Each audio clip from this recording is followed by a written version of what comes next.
So that thumbnail is not clickbait at all. That actually was me working out in the hammock today, uh, coding. And as much as it doesn't look like that'd be comfortable, it actually was. If you're sat in a hammock outside, like, I kind of like it when it's like lower because you can like push yourself on the ground. You know what I mean? If you're up high in the tree, you can't like you can't swing as easy.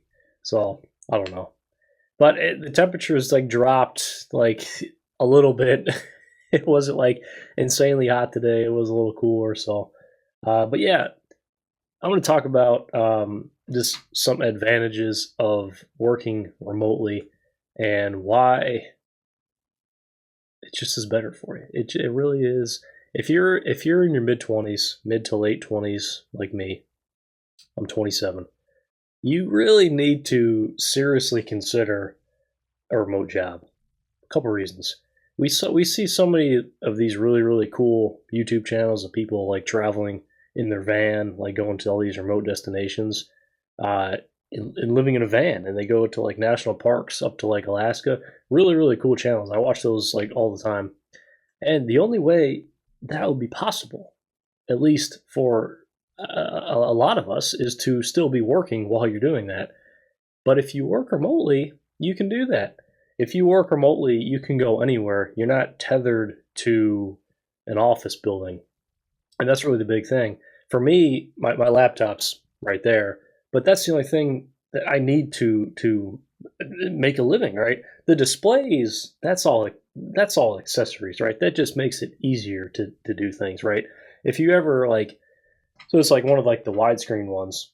And if you ever are debugging like a system locally, it's really easy to have like a couple windows of like Rider open, and then like your like a console, or like Chrome when you're either doing something on the front end and seeing how it goes to the back end. You can pull up your really whatever, but it's easy to stretch that all through across the panels.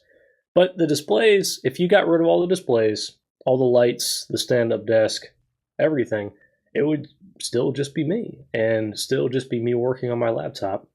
And honestly, that is a luxury that we need to take advantage of, especially if this is going to be like a long-term career path for us in software engineering. We got to make the most of it, right? So honestly, remote is, in my opinion, the only jobs you should be looking for. I really mean that, because it just makes your life, I think, better. That's my opinion. I think it really does, because no, I'm not saying that you can't have the option to go in the office. Of course, if you want to, go ahead. I just don't think it should be mandatory. But if you work remotely, I'll give you a very practical example. If you're in the office and you need work done on your house, what are you going to do? You have to go in the office. You're going to take a day off. You're going to take a half day so you can be home when they're working on your house. If you work remotely, it doesn't matter. You don't have to take any time off. And if you do, just make it up later in the evening. Another very practical thing is this. If you're another very practical example is if you're a night person, maybe you would prefer working at night. And especially if your team doesn't care, you should have that flexibility, because you're being paid to be productive, right? Like, and if you're more productive at night, why not? If you're more productive at 5 a.m., start at 5 a.m. and end your day at 2. Just or is it 2? No. 2? I don't know. Somewhere around there. Whenever there's not meetings, right? That's what it is. No, but honestly, remote gives you such flexibility to really actually make your career work with your life, and not have your life be like this completely separate thing from your career, right? There should be a healthy blend of the two, right? Like, me going out and working on the hammock is not because I'm trying to, escape, right? It's just I need to clear my head of sometimes sitting in here looking at all these screens. It can be a little overstimulating sometimes. And honestly, when you go outside, just being out in the fresh air, walking around a bit, you think about the problems, and it just helps you to think about it a little clearer. So honestly, I wasn't planning on staying out there that long, but I think I stayed out there 3 hours, and I got a lot of work done. Like I was actually I was actually really productive. Now, would I work out there every day in a hammock? No, I feel like that would be horrible for my posture. My neck was like all the way forward. That can't be good. But it's just the fact that that is a choice makes all the difference in the world. Knowing that I don't need a car. I don't need one. It doesn't it for me personally because I don't have to drive somewhere. I'm not dependent on that. And I don't need to pack my lunch for the next day. I used to when I went into the office. I used to pack it, put it in the cooler, and then go and heat it up. I don't have to do that because it's already been done. Like it's all my food is at home, right? Like another thing, and this is a big one, is you begin to I don't know how to word this. You begin to think about your work a little differently. You begin to think about your work as something that you have a little more control over in terms of what do you want it to look like? Because I felt like now again for me this I'm talking about from my perspective and experience. I know other people's are different, but I'm just telling you what my experience was. When I was in the office, I felt like I was kind of my life was kind of a reaction to what else was happening. If there was a lot of traffic, then the consequence of that is I lost an hour and a half in my day, you know, in total to get there and back. Hour and a half, that's a lot of time. That's a lot of reading that could be done in an hour and a half. And my life was just a reaction to that. And then my life was just pretty much a reaction to whatever was happening in the office. And I just didn't like not having that control. Now, obviously, I was going to get that, but remote at least gives me a feeling like I have a little more control over such an integral part of my life. Like, we spend so many hours working. Like, we spend a minimum 40 hours a week. That's a third of our week. That's such a large chunk of our life that I just can't make that like something that the other 2/3 are a reaction to, right? I need that to be blended into my like existence, right? This is a function of my life that helps me live. It helps me stay like motivated, and it allows me to make money to again live. But I just don't want that to be like something that I have to dread going into the office or whatever. I have to dread XYZ. But let's try to reframe that. Let me think about it in a way where I look forward to Monday. That change only came about when I got remote. And now I really do look forward to most days because I can structure it how I want to. Right? I'm not talking about, when your scheduled meetings are. That's not what I'm talking about. I'm talking about when you have your programming time, your engineering time, whenever you're, whether you're designing a system, whether you're just trying to figure out a problem, whether you're writing code, whatever you're doing, you can begin to ask yourself, well, how can I do that the best? How can I make my environment something that I enjoy being in? And for me, today that happened to be on the hammock, and I was very productive. And another aspect of that is maybe you can organize your room a little nicer.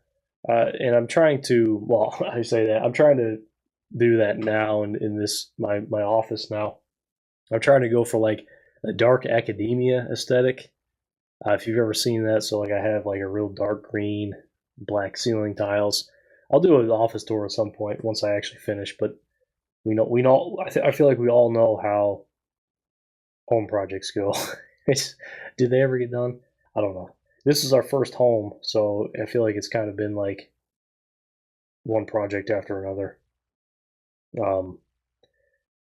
But that's a big one in terms of how do I structure my day to make it something that I genuinely enjoy? And because I don't have to commute, I directly substitute that time with reading and having coffee and doing those things. But if I had to commute, I have to wake up at like 5:30. That's horrible, right? Like you get used to it and it works, but I mean, really, dude, you like doing that? I mean, maybe some people do. All right, some people do. But driving on a highway, bumper to bumper traffic every day, that's not my idea of a good way to spend 45 minutes personally. It's just not. It's really not. I'd much rather go on a bike ride uh, on a trail, listening to just nature, right? Not listening to people's cars or like music or something like that. Just go outside, right? Like I like being outside, especially when it's nice out before winter, and remote allows me to do that. So that's what I'm gonna do. That's a big one. And the thumbnail is absolutely true for what I did today in terms of that was my day in the life of being a software engineer. And there's nothing more to it, right? There's nothing. I was out there for like 3 hours. Now, that was like the last half of the afternoon. First half was more like meetings, and I was inside at my desk here. So it wasn't all day, but a day in the life is not me going out and like getting food at these crazy places or like doing no code, like just doing these off the wall things that you see and so like it's not really that exciting, honestly. It's maybe if I like stitch together like a bunch of highlight reels over like a course of a year, maybe I could produce a video that looks like that. But like it's not accurate, right? Like if I was gonna do a genuine day in the life, this is pretty much it. This is pretty much it. This is what I've hoped to capture in the software engineer experience playlist that's on my channel, right? It's literally just it's it's an ongoing stand-up series. It's programming. It's talking about system design, and it's just general conversations like this. That pretty much encompasses my my day in the life. Which I should actually mention now that I'm talking. I might as well talk about it. That the project, the engine project, I plan on doing another kind of like recap video showing what the current state is and where I'm going based on the technologies that I'm learning now. So a couple things are going to be coming down for that video. The one feature I mentioned probably a couple months ago now about like GPS processing stuff is still, it's at like a really like rudimentary phase. I just haven't had time to work on it, to be honest with you. I've just been just been really busy just with other parts of the system and just learning new technologies and stuff. So that's kind of, it might shift a little bit to that. It's probably going to be super RabbitMQ heavy, which is that other series that we have going. I'm going to introduce GraphQL, but I really want to get very good at RabbitMQ, and that's my goal. So I'm going to do a lot of RabbitMQ content. And the one thing I should say is that the one thing I want to do, because I need to test this locally, especially in the system, because we're going to have that Python microservice and the Rust microservice, and they're going to be consuming off the same, or they're consuming the same data. And I'm thinking that I probably can get away with the setting up an exchange, having it set to fan out, and then having it feed two queues with the same data. So that way the both microservices are consuming the same data from different queues, so they can act on the same data just in parallel. I think that might work. So as I'm kind of talking about it, I think it will.